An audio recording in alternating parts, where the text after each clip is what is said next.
This video is not about all of the wonderful things that you can see in Cairo, but about the things that tourists need to face when they go there.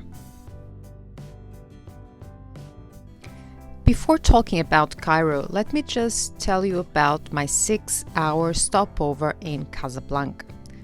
Since we didn't have much time, we went straight to Hassan II Mosque, which is the biggest functioning mosque in Africa.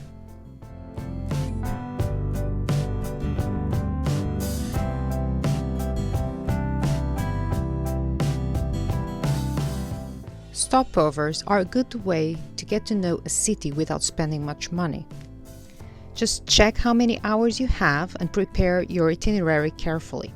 In our case, we took a taxi from the Casablanca airport and then we kept the number of our driver. When it was time to go back to the airport, we didn't have to wait for a taxi, so we just called him and he took us back.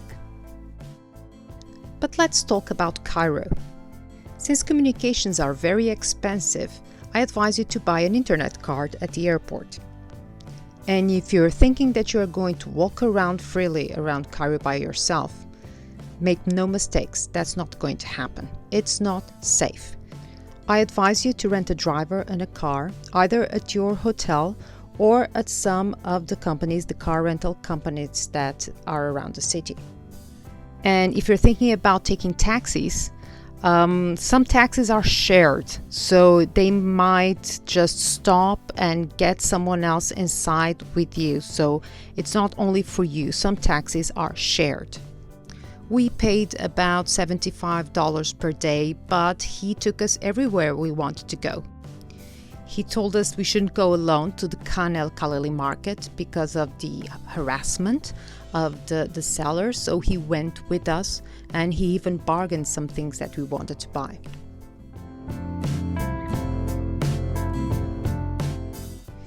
Get ready for the sellers. So they can be quite aggressive and they can be quite annoying.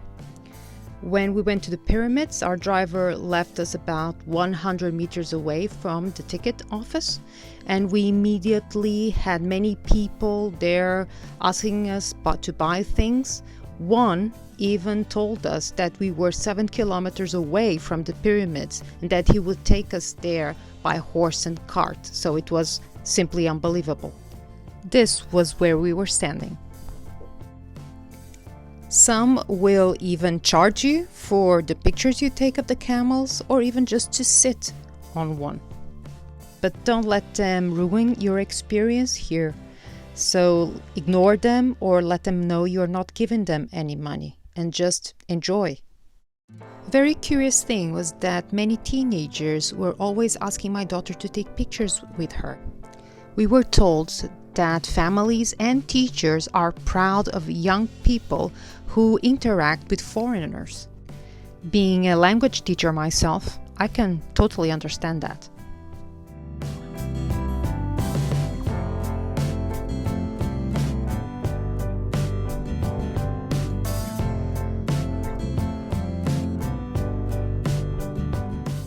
Let's talk about hotels. We stayed at the Barcelona Cairo Pyramids, a 4-star hotel. We stayed with a half board, but you have to manage your expectations when it comes to the view.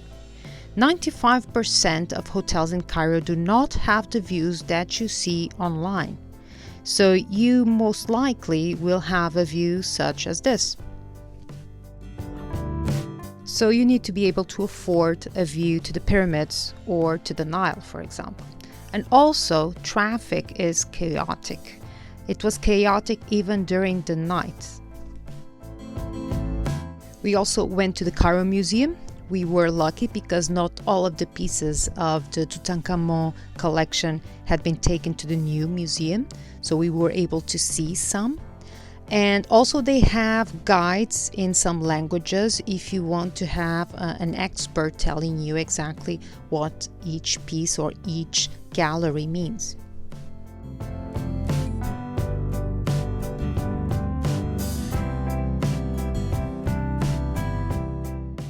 Another site worth visiting is the Citadel.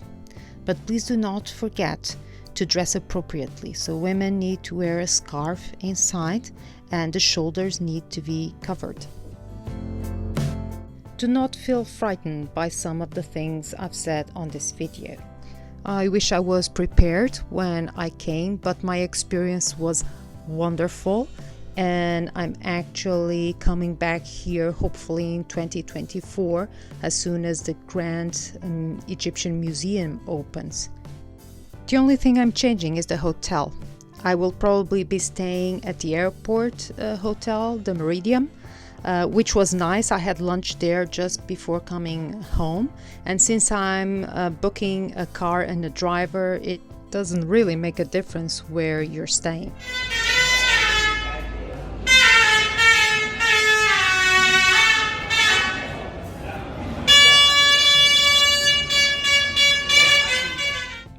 I hope you enjoyed Cairo just as much as I did. I wish you all a safe travel.